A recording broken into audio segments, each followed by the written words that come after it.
guys? It's your host from the Brett's Review Show. Let's fire up this review. Today's review is about the movie John Wick Chapter 2.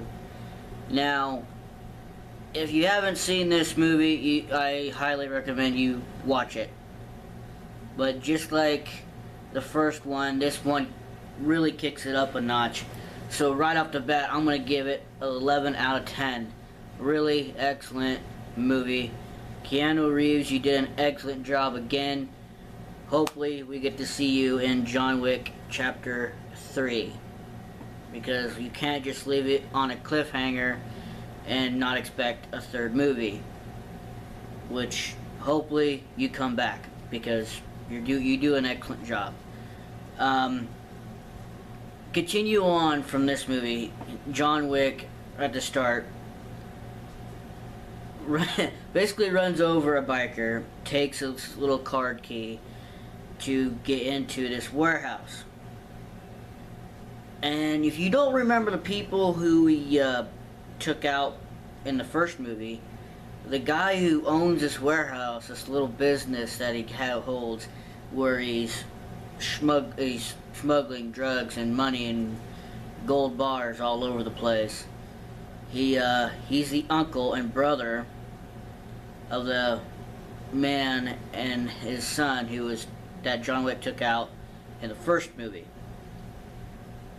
Now, in this one, after he recovers his car, because his car was stolen in the first movie, and that puppy, that little beagle puppy, named Daisy from John Wick 1, Chapter 1, that was taken out, he gets his car back. But his car, well, it's got some scratches, it's got a cracked windshield, it needs some work.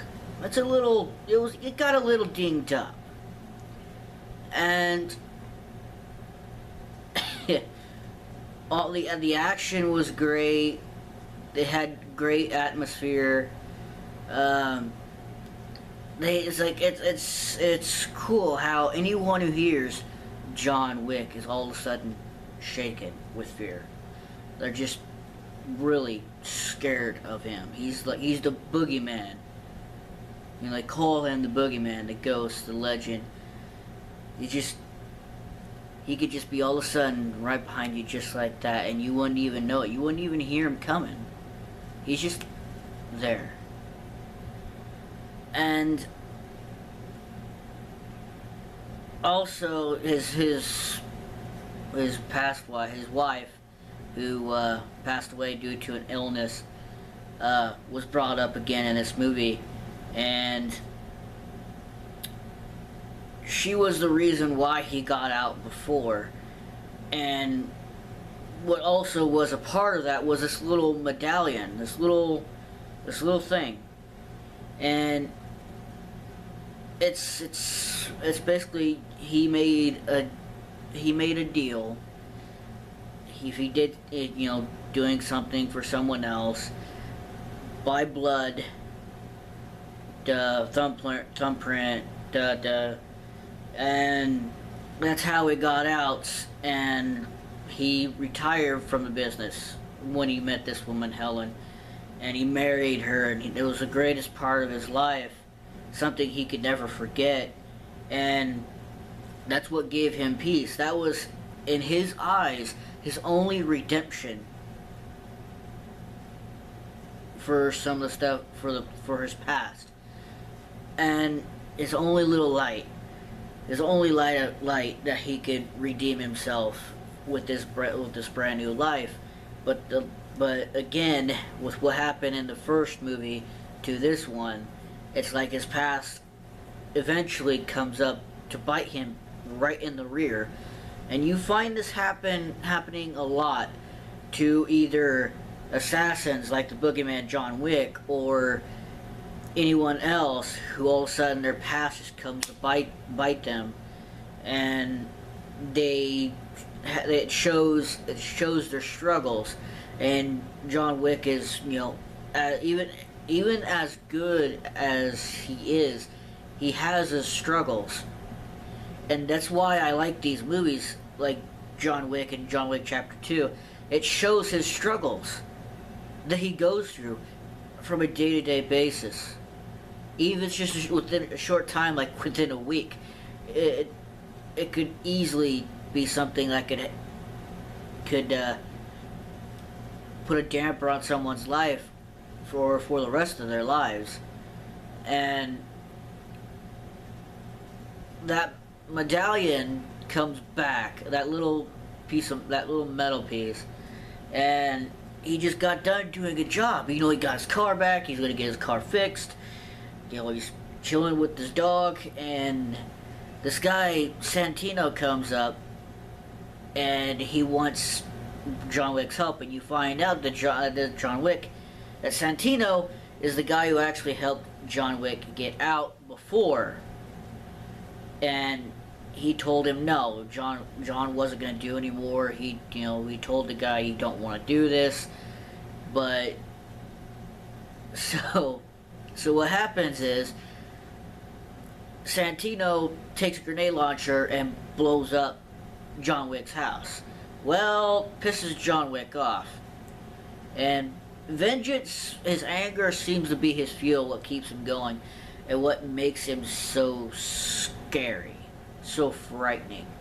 It's just, he's so precise with his movements, with his aim, his fighting style. It's very precise, and how he plans things out. He can see things. He could have this whole thing planned out, like it could be all planned out. But then he'll set up steps ahead, so he could be 1 or 2 steps ahead of his enemies, and that's always thinking. He's always making sure that he always has a backup plan, or he always has a certain route he can go to if one route don't work. But yeah, he's going to get the job done no matter what. He's one guy you can count on, but he's one guy who you don't want to owe you, because he'll come back to bite you with a bullet. And he's just laying people out one after another, just boom, boom, boom, boom. I lost count of how many people he'd taken out in this movie. This movie is awesome. If you have not seen it, watch it. It is awesome. There's some of the things that was actually you could probably find a little funny. It's like he whipped a car around and sent a guy flying, or there's some other thing that he did that he caused to happen that was a little funny. You know, it was just as funny as the car flipping around and sending the guy flying. That was another funny thing. But how he could be always just, no matter how bad he gets beat up, he could beat someone else up and beat them. and it just beat them and beat them down, and just is how this guy could just keep going no matter how many times he's been shot, how many times he's been stabbed, how many times he's been run over by a car. It doesn't matter. Like, this guy always seems to get up. Shut up, phone. Always seems to get up and keeps going. He's just like the guy said at the start of the movie. He's so focused. He's so focused that it doesn't matter who gets in his way. I mean, he'll probably even take out whoever gets in his way and still keep going. If he's got an objective, he's gonna get it done. And Santino ends up, after, he does end up, after talking to the big boss, takes on Santino's wish, or basically, if you want to call it contract, on his own sister. He wants her seat that their father had willed to her, because obviously he felt that his daughter would fill the role better. And she actually takes herself out. She commits suicide. And after she passed, then he puts a bullet in her. I mean, it's just, he doesn't do it like, he waited till she took her last breath, then he did it. But I guess you could say he did it out of respect, but he also did it just to finish a job. And then he was like the only one left that knew what was going on, so Santino decided to hide it, to take him out. So he sent men and a woman after him to take him out. And Santino called him after he took them all out and fought Santino's sister's guard or whatever. Fought him. Didn't, it was kind of like a draw at that point, but he ends up fighting him again. But after that point, he calls John Wick in his hotel room and says, "What do you want me to do? I know you're going to be upset, but I have to avenge my sister's death." And he's like, click, and he flips the dial on the old style phone, I should say, old style. Like, you literally have to spin the dial, pick a number, spin the dial, pick a number, spin the dial, and he calls the main desk, and he's like, "Hey, I'm checking out in the morning." So it's like, boom, he's, the medallion's been honored. All he had, it's like, now nothing's holding him down. He's technically free, but yet no, he's not. So, an eye for an eye, because he's going to be facing Santino's sister's bodyguard, or I guess you want to call it hitman or whatever, again later on a train. And he goes for Santino. So he's literally fighting, just walking around, he gets to that certain point where he's getting closer and closer, and then people are coming after him trying to take him out, and he's just boom, boom, boom, boom, boom, boom, boom. And he finally gets to the fight with that guy, and he it's on a bus or on a train, and they're waiting for most of the people to leave. So every time when a certain group of people would leave, they would move closer and closer until they're about right here, and each of them draws a knife. And then they fight. They have a knife fight. John Wick takes a knife to the leg, and then it just goes on and on. John Wick loses his knife, and it's fight control for the other guy's knife, and it just goes back and forth. They're throwing each other around, or they're beating the daylights out of each other. But eventually, John Wick takes the upper hand. And that's what I say.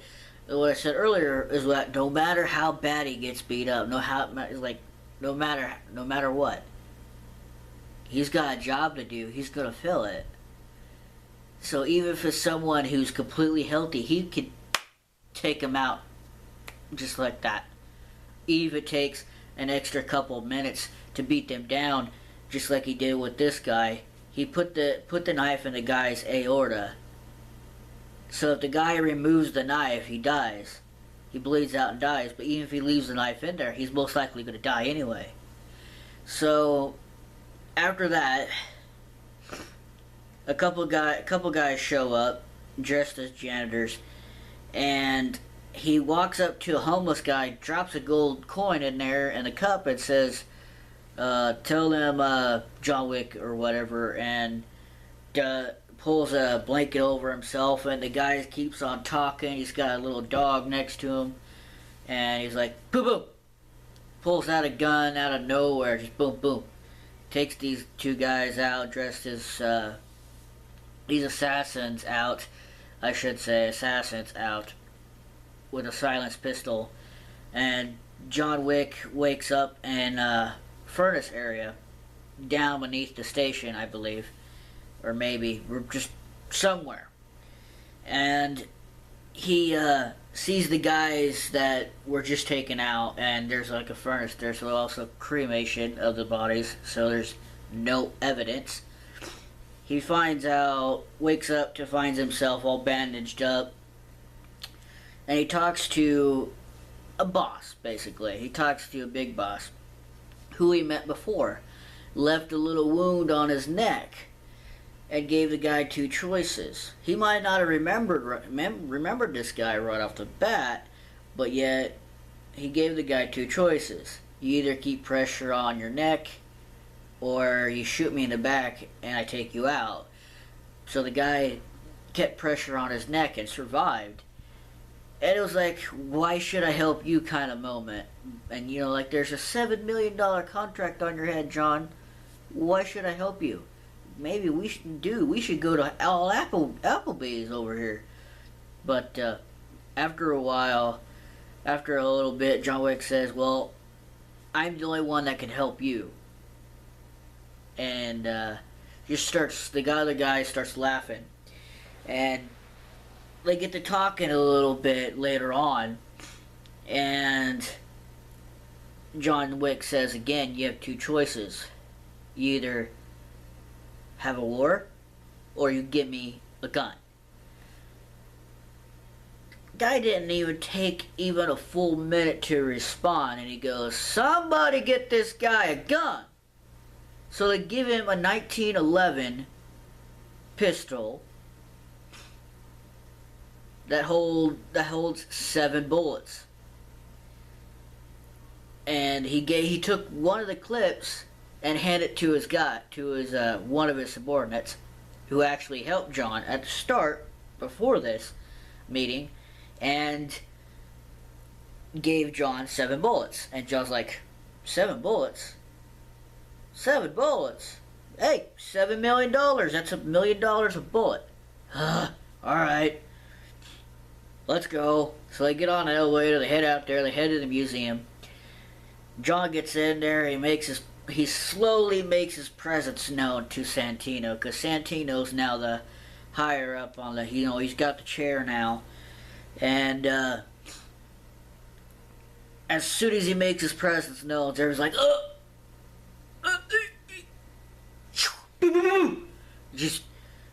just that quick. Just one swift movement.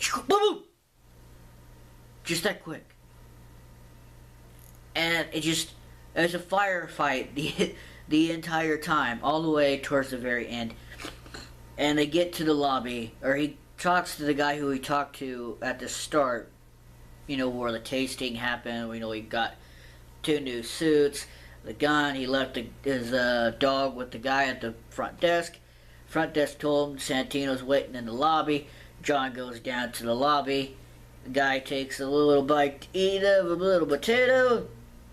And he's like, have you seen the menu here, John? And the higher up dude, the king, the high on the food chain, the big old boss, says, hey, John, listen to me. Just turn around, walk away. Just walk away. Yeah, John. Yeah, Jonathan, just walk away. Shoot. Shoot! Just like that. One bullet, boom, between the eyes, done. And how it ended on a cliffhanger. And basically what John meant by a war means, like, if this guy kills Santino, the High Council, everybody will be after him. And there'll be a lot of bloodshed. But even with John Wick taking Santino out, there's still going to be a lot of bloodshed because everybody's going to come after him. So he tells the big boss in a short little meeting towards the end that you tell them, everyone, all around the world, that whoever comes after me, I'm going to kill them. I'm going to kill them all. The king looks at him and smiles and said, I know. I know you will. And John just turns around to, his dog follows him, and as they kept on walking, eventually they started speeding up till he had a full bull run. I think overall this movie deserves 11 out of 10, and I hope that there'll be a third. a third and final. But overall, let's cool down and look forward for the next review. Peace.